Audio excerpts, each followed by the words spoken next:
آج کوئی ایسی شخصیت ہے جو یہ اٹھ کے دعویٰ کرے کہ میں خدا کا بھیجا ہوا پیغمبر، اور اس کے پاس اپنے دعوے کی صداقت کا اتنا بڑا ثبوت ہو جو ثبوت محمد صلی اللہ علیہ وسلم کے سچے ہونے کا تھا، ایسی حفاظت محمد صلی اللہ علیہ وسلم کے گیٹ اپ کی خدا نے کی ہے. سوچو تعلیمات کی کیسی حفاظت کی ہوگی. موسیٰ ابن عقبہ وہ کہتے ہیں مجھے میرے چچا موسیٰ ابن عقبہ نے بتایا. بھائی موسیٰ ابن عقبہ نے بھی نبی کا زمانہ نہیں پایا. وہ کہتے ہیں موسیٰ ابن عقبہ کہتے ہیں حدثنی قریب، مجھ سے عبداللہ بن عباس کے شاگرد قریب نے بیان کیا. ارے بھائی قریب نے بھی محمد صلی اللہ علیہ وسلم کو نہیں دیکھا. امام ترمذی کہتے ہیں ذرا خاموش ہو جاؤ. قریب کہتے ہیں حدثنی عبداللہ ابن عباس، مجھ سے عبداللہ ابن عباس نے بیان کیا، اور انہوں نے نبی کے چہرے انور کی طرف دیکھ کے فرمایا کان النبی صلی اللہ علیہ وسلم افلج ثنیتین، کہ نبی کے سامنے کے دو دانتوں کے درمیان میں خلا تھا. مفتی طارق مسعود اسپیشل. ایک یتیم جو نہ لکھنا جانتا ہے نہ پڑھنا جانتا ہے، عرب کے ایک ایسے ماحول میں پیدا ہوا جہاں ایجوکیشن کا نام و نشان نہیں ہے، اور ابھی آپ کو ایک چھوٹی سی ریاست بھی پوری طرح نہیں ملی مدینہ کی، اس میں بھی چاروں طرف آپ کے دشمن. مسجد نبوی جتنی بڑی ہے نا اب، پورا مدینہ نبی کے دور میں اس سے چھوٹا تھا. سمجھ میں آ رہی ہے؟ جو مدینہ شہر تھا نا، آج جو مسجد نبوی ہے مدینہ شہر اس سے چھوٹا تھا. پوری اسلامی تاریخ ہے. آپ کوئی ماہر آدمی ہو نا آپ کو بتائے گا مسجد نبی کے اندر یہاں حضرت ابو بکر کا گھر تھا، یہاں حضرت عمر کا گھر تھا، یہاں حضرت ابو ہریرہ آیا کرتے تھے، یہاں یہ ہوتا تھا. یہاں پوری مسجد نبی کے اندر پوری مدینہ کی تاریخ ہے. اتنی چھوٹی سی جگہ، بہت کمزور معمولی سی ریاست جو اپنے پاؤں پہ ابھی کھڑی بھی نہیں ہو پا رہی، سنبھل بھی نہیں پا رہے، اور خطوط لکھے جا رہے ہیں ہرقل کو. ہے بھائی خطوط کس کو لکھے جا رہے ہیں؟ بڑے بڑے ملکوں، اس وقت ایسے جیسے رشیا، امریکہ اور برٹش، ان حکومتوں کو خطوط لکھے جا رہے ہیں. اس میں کیا کہا جا رہا ہے؟ انی رسول اللہ علیکم جمیعا، مجھے گاڈ نے میسنجر بنا کے بھیجا ہے. کس کی طرف؟ آپ کہتے ہیں جب اللہ کو اللہ کہا جائے گا تو گاڈ کیوں کہہ رہے ہو پھر بار بار؟ گاڈ اس لیے کیونکہ یہ لفظ گوروں کے لیے بھی ایکسیپٹیبل ہے نا. بھائی گاڈ کو تو وہ بھی مانتے ہیں نا، اللہ کو نہیں مانتے. گاڈ کو تو مانتے ہیں نا، تو اس لیے میں گاڈ کا لفظ استعمال کر رہا ہوں. سمجھ رہے ہو کہ نہیں سمجھ رہے؟ لبرل لوگ بھی بولیں یہ اللہ کیوں لے کر آ رہے ہیں بیچ میں؟ تو بھائی گاڈ کا لفظ سب کے لیے قابل قبول ہے کہ نہیں ہے؟ انگلش میں خدا کو کیا کہتے ہیں؟ گاڈ کہتے ہیں. کیونکہ انگریز بھی او مائی اللہ نہیں کہتے، او مائی گاڈ کہتے ہیں. آپ کہہ سکتے ہیں کہ انگریز تو آپ کا بیان سن نہیں رہے، تو وہ لوگ ضرور سن رہے ہیں جو انگریزوں سے ڈسے ہوئے ہیں. ٹھیک ہے، اور ہو سکتا ہے یہ ٹرانسلیشن ہو جائے انگلش میں بعد میں، یہ بھی ممکن ہے. نہیں بھی ہو تو کوئی ترجمہ کر کے بتا دے. کچھ گوروں نے بھی بیانات سنے ہیں. تو اب میں آپ سے ایک بات عرض کر رہا ہوں کہ دنیا میں اس سے بڑے سفیر کی کوئی مثال مل نہیں سکتی، جو دعویٰ بھی کر رہے ہیں کہ میں تمام لوگوں کی، اللہ کی طرف سے تمام انسانوں کا رسول، اور اس دعوے پر عمل بھی کر کے دکھا رہے ہیں. بڑے بڑے بادشاہوں کو خطوط لکھ رہے ہیں. بعض بادشاہوں نے جب آپ کا خط دیکھا تو اسے پھاڑ دیا. آپ نے فرمایا اللہ اس کے اسی طرح ٹکڑے کرے گا جس طرح اس نے میرے خط کو پھاڑا ہے. آپ کہہ سکتے ہیں بھائی کسی کے خط کو پھاڑنے پر اتنی بڑی بد دعا کیسے دی جا سکتی ہے؟ بات یہ ہے کہ دعویٰ جتنا بڑا ہو اس دعوے کا انکار بھی اتنا ہی بڑا جرم ہوتا ہے. اس کے ذمہ لازم تھا، کیونکہ نئے پیغمبر کا لوگ انتظار کر رہے تھے. لوگوں کو یقین تھا کہ حضرت عیسیٰ ابن مریم آخری نبی نہیں ہے. عیسائی بھی انتظار کر رہے تھے، یہودی بھی انتظار کر رہے تھے. ایسے موقع پہ اگر کوئی دعویٰ کرے تو دعویٰ سنتے ہی اس کو پھاڑ ڈالنا یہ اللہ سے دشمنی لینے کے مترادف ہے. اس لیے رسول اللہ صلی اللہ علیہ وسلم نے فرمایا لا يسمع بی احد من هذه الامة یہودیا کان او نصرانیا ثم لم يؤمن بالذی ارسلت به الا دخل النار. فرمایا میری پوزیشن یہ نہیں ہے کہ کوئی میری دعوت سنے اس کا دل چاہے تو مان لے, دل چاہے تو نہ مانے. نا نا نا نا نا نا.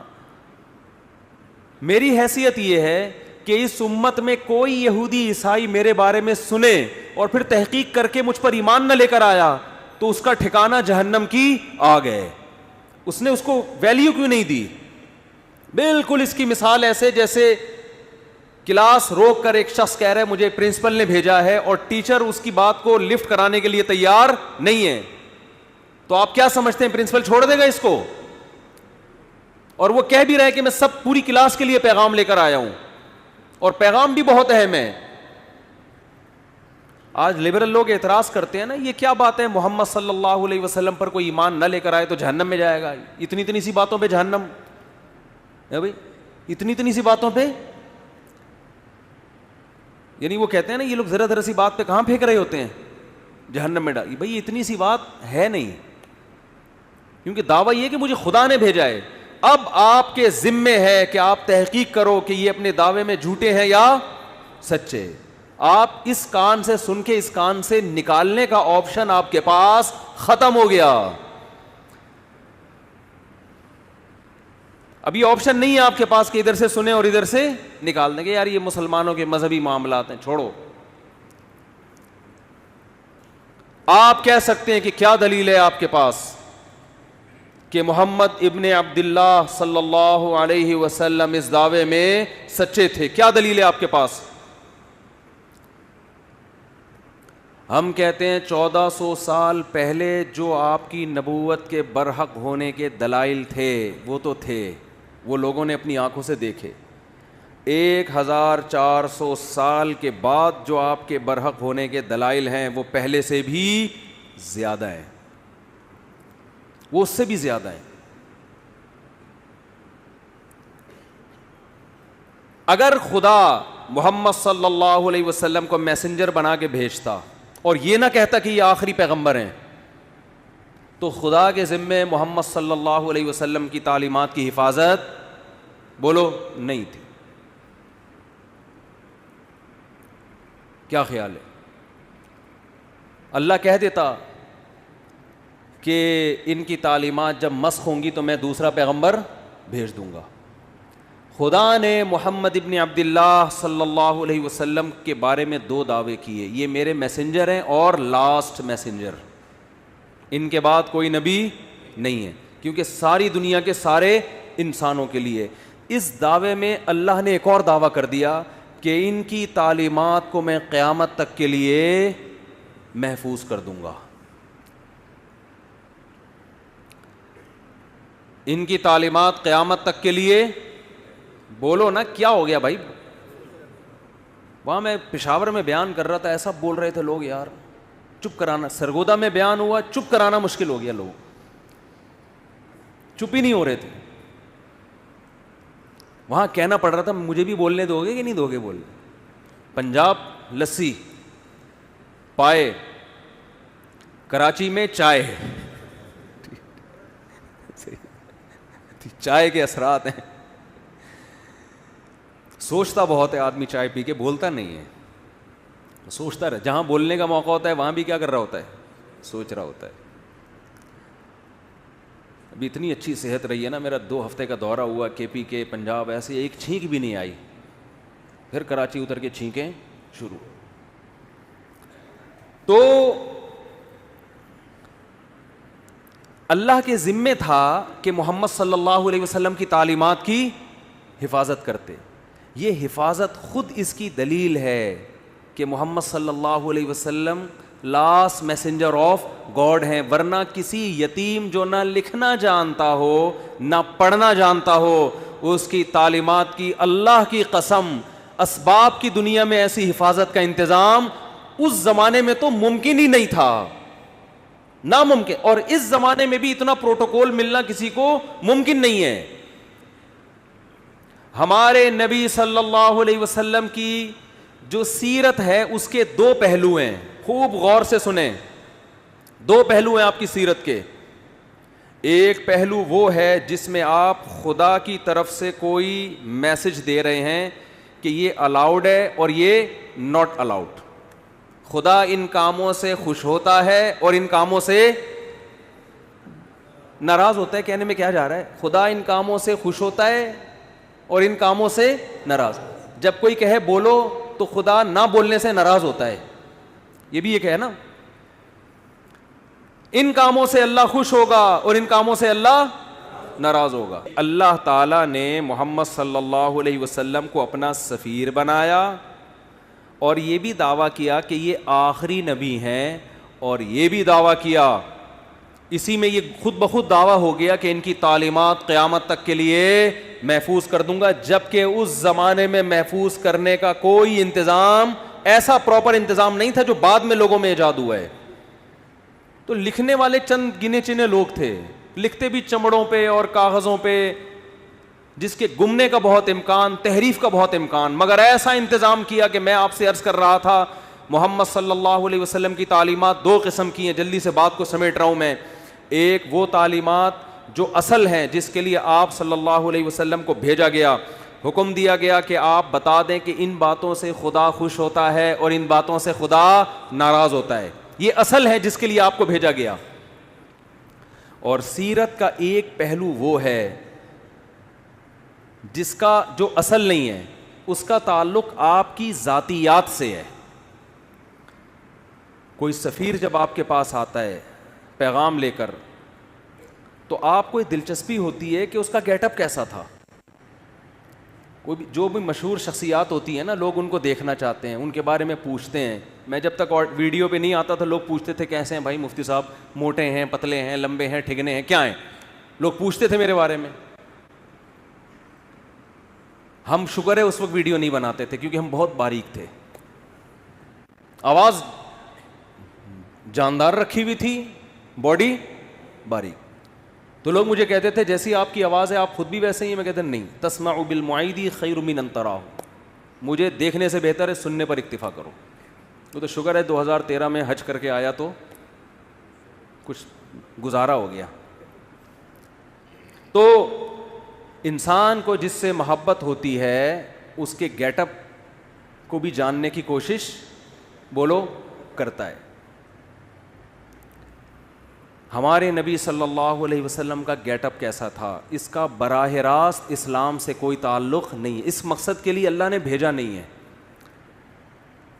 یہ وہ احکام ہیں جو نسبتاً کم ویلیو رکھتے ہیں. ایک تو ہے نا آرڈر, یہ کرو یہ نہ کرو, یہ تو اصل ہے نا جس کے لیے سفیر کو بھیجا جائے. اللہ نے آپ صلی اللہ علیہ وسلم کی سیرت کا وہ پہلو جس کی ویلیو نسبتاً کم ہے اس کی ایسی حفاظت کی ہے, یہ بتانے کے لیے کہ جو اصل تھا اس کی کیسی حفاظت کی ہوگی. آج محمد ابن عبداللہ صلی اللہ علیہ وسلم کے بارے میں کوئی ایک حرف اگر کہتا ہے تو اس کا یہ دعویٰ دلیل کے بغیر قبول بولو نہیں ہے. میں ایک مثال پیش کرتا ہوں. امام ترمذی امام بخاری کے شاگرد ہیں. اللہ کے سفیر محمد ابن عبداللہ صلی اللہ علیہ وسلم کے بارے میں امام ترمذی نے دعویٰ کیا کہ محمد صلی اللہ علیہ وسلم کا گیٹ اپ ایسا تھا. پورا گیٹ اپ نہیں بیان کیا جا رہا, صرف اتنا کہ آپ کے سامنے کے جو دو دانت تھے ان کے درمیان میں خلا تھا, تھوڑا سا ڈسٹینس تھا, تھوڑا سا بول لو فاصلہ تھا. یہ کتنی معمولی سی بات ہے یار. کوئی سفیر آپ کے پاس پیغام لے کر آیا ہے, آپ کسی سے پوچھ رہے ہیں اس کے سامنے کے دانتوں میں خلا تھا یا نہیں تھا, ہے بھائی, بہت ہی ایک بھائی تھا یا نہیں تھا تو کیا کرنا ہے اس سے. لیکن امام ترمذی یہ بات بیان کر رہے ہیں. لیکن امام ترمذی کو پتا ہے یہ اتنا بڑا دعویٰ کر رہا ہوں میں کہ جس شخصیت کی بات ہو رہی ہے نا, ان کا یہ دعویٰ ہے کہ مجھے خدا نے انسانوں کی طرف پیغمبر بنا کے بھیجا ہے. امام ترمذی کو یہ بات معلوم ہے کہ میں نے اگر دعویٰ کر دیا کان النبی صلی اللہ علیہ وسلم افلج الثنیتین, کہ نبی کے دو دانتوں کے درمیان میں خلا تھا, یہ دعویٰ کر دیا, یہ امت مجھے چھوڑے گی نہیں. کہ کہاں سے تمہیں پتا چلا؟ آپ مورخین سے پوچھ نہیں سکتے کہ آپ کو کیسے پتا چلا, وہ اپنے لکھ رہے ہوتے ہیں بس. اور اگر وہ دلیل بھی پیش کرتے ہیں تو وہ دلیل اس اتنی مضبوط نہیں ہوتی. اتنی سی بات کو بیان کرنے کے لیے امام ترمذی سند لے کر آئیں گے. حدثنا عبداللہ ابن عبد الرحمن. امام ترمذی کہتے ہیں مجھ سے عبداللہ ابن عبد الرحمن نے بیان کیا. وہ عبداللہ جو عبد الرحمن کے بیٹے ہیں. عبداللہ ابن عبد الرحمن کو کیسے پتا چلا کہ نبی کے دو دانتوں کے درمیان خلا تھا؟ بھائی انہوں نے تو نبی صلی اللہ علیہ وسلم کو دیکھا نہیں. وہ کہتے ہیں حدثنا ابراہیم ابن المنذر. مجھ سے ابراہیم نے بیان کیا جو منذر کے بیٹے ہیں. بھائی ابراہیم ابن منذر نے تو نبی کا زمانہ نہیں پایا, ان کو کہاں سے پتا چلا؟ وہ کہتے ہیں ابراہیم ابن المنذر کہتے ہیں حدثنی عبد العزیز ابن ابی ثابت الزہری. مجھ سے عبد العزیز نے بیان کیا جو ابو ثابت الزہری کے بیٹے ہیں. بھائی عبد العزیز جو ابو ثابت الزہری کے بیٹے ہیں ان کو کہاں سے پتا چلا؟ جی انہوں نے تو نبی صلی اللہ علیہ وسلم کو دیکھا نہیں. وہ کہتے ہیں حدثنا اسماعیل ابن ابراہیم. مجھ سے اسماعیل نے جو ابراہیم کے بیٹے ہیں انہوں نے بیان کیا. حضرت اسماعیل جو ابراہیم کے بیٹے ہیں ایسے تو سینکڑوں ہیں, یہ کون سے والے اسماعیل اور ابن ابراہیم کی بات کر رہے ہیں؟ کہتے ہیں ابن اخی موسیٰ ابن عقبہ. وہ اسماعیل ابن ابراہیم جو موسیٰ ابن عقبہ کے بھتیجے ہیں. اچھا جی, اسماعیل ابن ابراہیم نے تو محمد صلی اللہ علیہ وسلم کو نہیں دیکھا. امام ترمذی آپ کیسے دعویٰ کر رہے ہیں کہ محمد صلی اللہ علیہ وسلم کے دانتوں کے درمیان میں خلا تھا؟ اسماعیل ابن ابراہیم جو موسیٰ ابن عقبہ کے بھتیجے ہیں انہوں نے نبی کا زمانہ نہیں پایا. وہ کہتے ہیں قال حدثنی موسیٰ ابن عقبہ. وہ کہتے ہیں مجھے میرے چچا موسیٰ ابن عقبہ نے بتایا. بھائی موسیٰ ابن عقبہ نے بھی نبی کا زمانہ نہیں پایا. وہ کہتے ہیں موسیٰ ابن عقبہ کہتے ہیں حدثنی قریب. مجھ سے عبداللہ بن عباس کے شاگرد قریب نے بیان کیا. ارے بھائی قریب نے بھی محمد صلی اللہ علیہ وسلم کو نہیں دیکھا. امام ترمذی کہتے ہیں ذرا خاموش ہو جاؤ. قریب کہتے ہیں حدثنی عبداللہ ابن عباس. مجھ سے عبداللہ ابن عباس نے بیان کیا اور انہوں نے نبی کے چہرے انور کی طرف دیکھ کے فرمایا کان النبی صلی اللہ علیہ وسلم افلج الثنیتین, کہ نبی کے سامنے کے دو دانتوں کے درمیان میں خلا تھا. ایسی حفاظت محمد صلی اللہ علیہ وسلم کے گیٹ اپ کی خدا نے کی ہے. سوچو تعلیمات کی کیسی حفاظت کی ہوگی. آج کوئی ایسی شخصیت ہے جو یہ اٹھ کے دعویٰ کرے کہ میں خدا کا بھیجا ہوا پیغمبر, اور اس کے پاس اپنے دعوے کی صداقت کا اتنا بڑا ثبوت ہو جو ثبوت محمد صلی اللہ علیہ وسلم کے سچے ہونے کا تھا. آپ کہہ سکتے ہیں یہ ایک حدیث ہے, ایسی ہزاروں حدیثیں ہیں.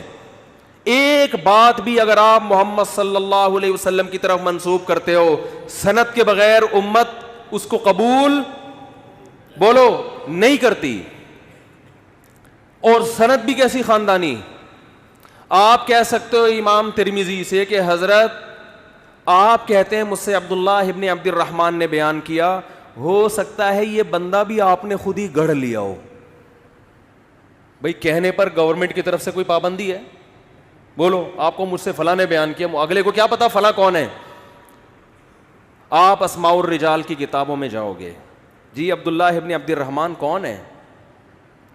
آپ کو اس زمانے کے درجنوں علماء کے اقوال مل جائیں گے. یہ فلاں سن میں پیدا ہوئے, فلاں جگہ علم حاصل کیا. ان کے بارے میں علماء کے تبصرے, یہ جھوٹے تھے سچے تھے, کوئی کرپشن تو نہیں ان پہ ثابت ہوئی, جھوٹ تو ثابت نہیں ہوا زندگی بھر. ان کے شاگرد کون کون, ان کے استاذ کون کون, کہاں کہاں سے علم حاصل کیا. ایک مؤلف بیان نہیں کرے گا, بہت سارے لوگ جو مختلف ملکوں میں رہتے ہیں وہ بیان کریں گے ان کے بارے میں. پھر آپ اگلے راوی کی طرف جاؤ گے, عبداللہ ابن عبد الرحمن. وہ کہتے ہیں ابراہیم ابن المنذر نے. یہ ابراہیم ابن المنذر کون ہے؟ یہ کوئی ڈھکے چھپے نہیں ہے, آپ کو درجنوں کتابوں میں ان کے حالات بولو مل جائیں گے. بھائی اس زمانے میں مشہور آدمی تھے, یہ لوگ جانتے تھے ان کو. وہ کتابیں کوئی دمشق میں لکھی جا رہی ہے, کوئی مصر میں لکھی جا رہی ہے, کوئی کوفہ میں لکھی جا رہی ہے, ان کتابیں میں ان کا تذکرہ ملے گا آپ کو. حالانکہ ان کے آپس میں ملاقات ثابت, ان مصنفین کا آپس میں کمپرومائز نہیں ہو سکتا, مختلف ملکوں میں ہیں یہ. پھر آپ پوچھو گے جی عبدالعزیز ابن ابی ثابت الزہری کون ہے؟ ان کے اسماء الرجال, اسماء الرجال کی کتابیں تو اتنی جلدوں میں ہوتی ہیں جن میں راویوں کے حالات, ان کے نام. ایسا خاندانی پروٹوکول خدا کی طرف سے محمد صلی اللہ علیہ وسلم کو ملا, ایسی حفاظت کی گئی. اللہ ان غیر مسلموں سے کہہ رہا ہے جس کے دانتوں کے درمیان خلا, اس گیٹ اپ کو بیان کرنے کی میں نے ایسے حفاظت کی ہے, سوچو اس کے آرڈر کیسے میں نے محفوظ کیے ہوں گے. یہ پروٹوکول اس کائنات میں آج تک کسی کو بولو نہیں ملا. ہم یہ سیرت سن کے خوش ہوتے ہیں, ہونا بھی چاہیے, لیکن اس میں ہمارے لیے ایک پیغام ہے کہ محمد صلی اللہ علیہ وسلم جیسے غیر مسلموں کی طرف بھیجے گئے تو مسلمانوں پر بھی لازم ہے یا نہیں کہ آپ صلی اللہ علیہ وسلم کو فالو کریں. امام بخاری اپنی سند سے حدیث لے کر آتے ہیں, نبی صلی اللہ علیہ وسلم نے فرمایا اعفوا اللحا, نبی نے خدا کا پیغام پہنچایا, داڑیاں بڑھاؤ. نبی پیغام دے کے بولو نا بھائی, چلے ختم. اللہ کی حجت اپنے بندوں پر تمام. اب جب آپ یہ حدیث دیکھیں گے, آپ امام بخاری سے پوچھیں گے نا یہ آپ کو کس نے کہا کہ نبی نے حکم دیا؟ امام بخاری سند, مجھ سے فلاں نے, مجھ سے فلاں نے, مجھ سے فلاں نے. پھر ان راویوں کی آپ ہر جگہ تحقیق کر سکتے ہو. پھر امام ترمذی بھی بیان کر رہے ہیں, امام مسلم بھی بیان کر رہے ہیں. کیوں؟ کہ کل قیامت کے دن اللہ آپ سے سوال پوچھے گا کہ میں نے اپنے میسنجر کے ذریعے پیغام پہنچایا تھا کہ اللہ کی طرف سے تمہیں حکم ہے داڑھی بولو نا بھائی بڑھاؤ. بس تمہیں اگر کوئی کنفیوژن تھی کہ پتہ نہیں حکم دیا ہے کہ نہیں دیا, تو میں نے تمہاری وہ کنفیوژن دور کر دی تھی. بس آپ کہہ سکتے ہیں اللہ اگر تیرا اتنا اہم حکم تھا تیرے حبیب کا, تو میں نے جب داڑھی نہیں رکھی تو سزا کیوں نہیں ملی؟ اللہ کیا کہے گا, یہ دنیا دارالامتحان تھی, دارالجزا کیا ہے؟ بولتے کیوں نہیں بھائی؟ بس اب آپ کی مرضی. مولوی صاحب بھی آپ کو یہ حدیث سنا کے جمعہ پڑھا کے گھر نکل جائیں گے, کیونکہ مولوی صاحب کا پولیس سے کوئی تعلق. قرآن کہتا ہے نا محمد صلی اللہ علیہ وسلم کے بارے میں کہ لست علیہم بمسیطر, آپ ان پر نگہبان نہیں ہیں. میسنجر کا کام حکم پہنچانا ہوتا ہے, منوانا بولو نہیں ہوتا. تو میسنجر کا کام پیغام پہنچانا بس. اسی پیغام میں جو خدا نے اپنے حبیب صلی اللہ علیہ وسلم کو دیا, اس میں حکم دیا ان کو پیغام پہنچا دو, بس آگے نہیں کچھ. لا تقربوا الزنا. اچھا کچھ پیغام ایسے ہیں جو خدا کی ذات سے نکلے ہیں براہ راست, قرآن کی شکل میں محفوظ ہوئے, کہ اس میں اے نبی ہم جب کسی کو پیغام دے کے بھیجتے ہیں, بعض دفعہ پیغام اتنا اہم ہوتا ہے کہ وہ لکھ کے دے دیتے ہیں, بھائی یہ پڑھ کے سنا دو, اور بعض دفعہ کہتے ہیں یہ بھی بتا دینا, یہ بھی بتا دینا. تو اس میں میسنجر کے الفاظ اپنے ہوتے ہیں, پیغام بھیجنے والے کا ہوتا ہے. حدیث بھی اللہ کا پیغام ہے, الفاظ کس کے ہیں؟ محمد صلی اللہ علیہ وسلم کے. قرآن بھی اللہ کا پیغام, الفاظ بھی کس کے؟ اللہ کے. تو جو اللہ نے قرآن میں حکم دیا, جو پیغمبر نے قرآن پہنچایا, اور وہ بھی اسی طرح محفوظ ہے, اس میں بھی ذرہ برابر تبدیلی نہیں ہوئی. اس پیغام میں کیا ہے؟ لا تقربوا الزنا, ان سے کہہ دو کہ زنا کے قریب بھی پھٹکنے کی اجازت. بولتے کیوں نہیں. زنا کرنا تو دور کی بات. آج صبح ایک لڑکی کا فون آیا, 5 سال سے میرا ریلیشن کسی بندے سے, اب وہ شادی نہیں کر رہا.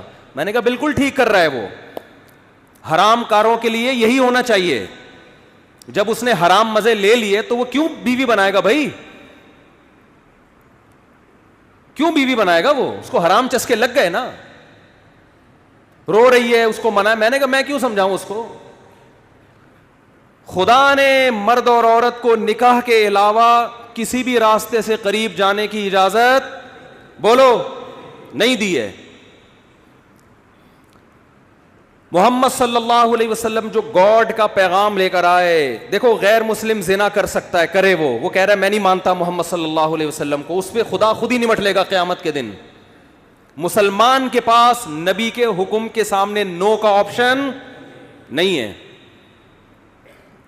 محمد صلی اللہ علیہ وسلم جو پیغام لے کر آئے گاڈ کی طرف سے, اس میں یہ تھا کہ تمہیں 5 ٹائم اللہ کے گھر میں جمع ہو کے میری عبادت کرنی ہے, اور عبادت کا طریقہ بھی بتا دیا.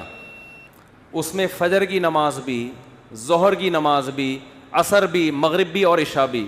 آپ نماز کے لیے آ جائیں, آپ کی مرضی, نہ آئیں, کوئی مولانا صاحب پولیس لے کے آپ کے گھر نہیں پہنچیں گے.